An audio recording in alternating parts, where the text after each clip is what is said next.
Good morning. Throughout my life, I've never been interested in calisthenics or athletic exercise or weightlifting or any of those things.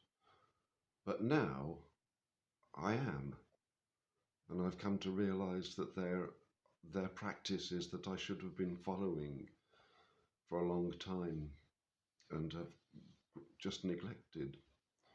It's odd um, that such matters just seem to crop up and appear.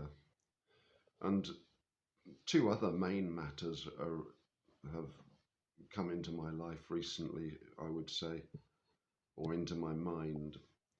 And the first one is the relationship between men and women, and that's something which has always been of interest to me, and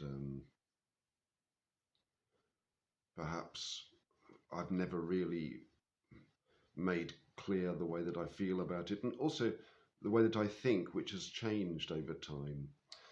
When I first went to Italy, the different sort of sexual culture and counterculture compared to that of England, which I just left, made me see a little bit deeper into the matrix, as it were, temporarily, although I couldn't make sense of it.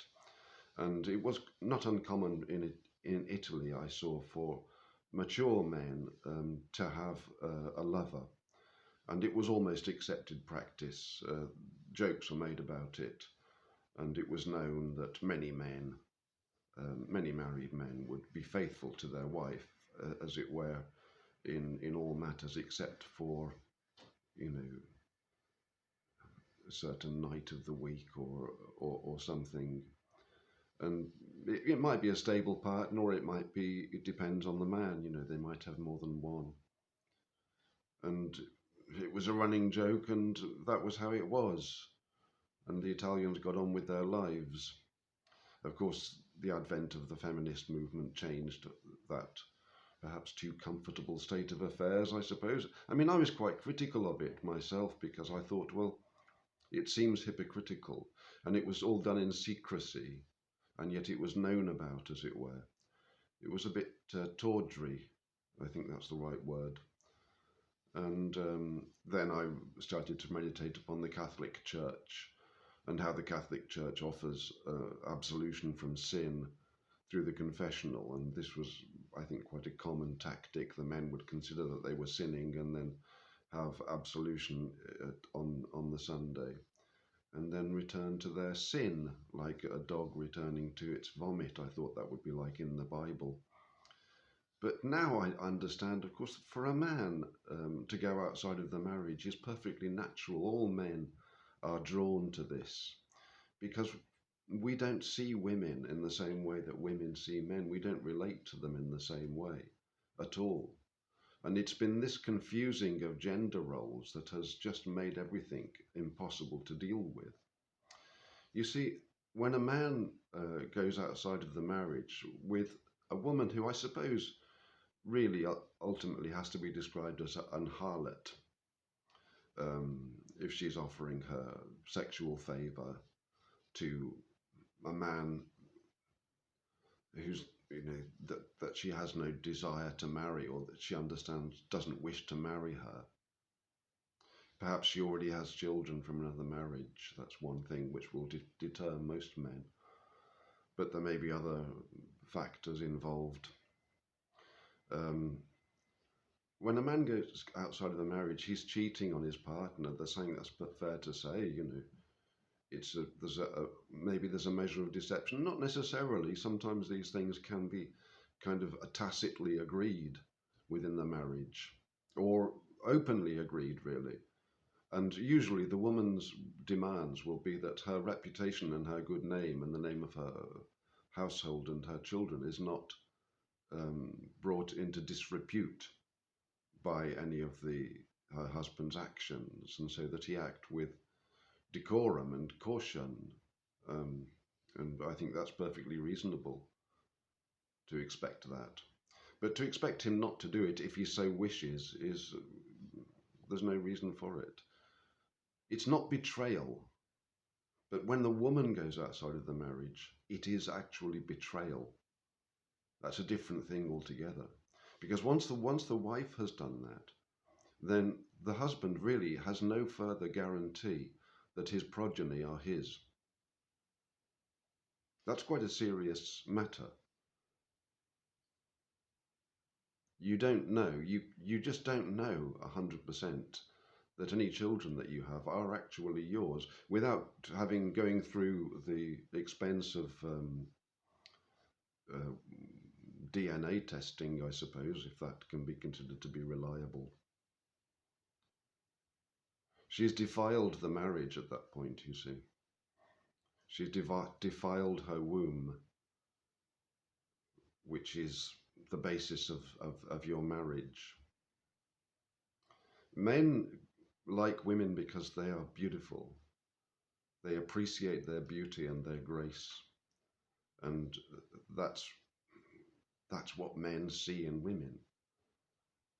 But women see men as value objects. We are there to support them and to sustain the family, and to show the necessary level of resolve and ability to act in our lives and in their lives, to provide a measure of protection and a guarantee for the future. That's what they're looking for in a man. They're looking for a strong and capable provider. But a man isn't looking for that in a woman at all. We don't care whether she has money or no money. We don't care whether she has, degrees in psychology or she was just, quite a simple girl. What we care about is how beautiful she is. Really. That's the fact of the matter. And if she is beautiful indeed, I mean, men will fall in love, of course. But it's always with the proviso that a man will always look at other women and may choose to have other women. There's nothing wrong with that. It doesn't defile the wife if one does that. It's quite a different situation, you see. And now we've got this weird situation where men and women have to be the same. You see, that's why in the Bible, except for the matter of fornication, that divorce isn't allowed. Fornication, even the Bible will allow divorce. If your wife is involved in fornication, then she's no longer your wife. She has walked away from the contract.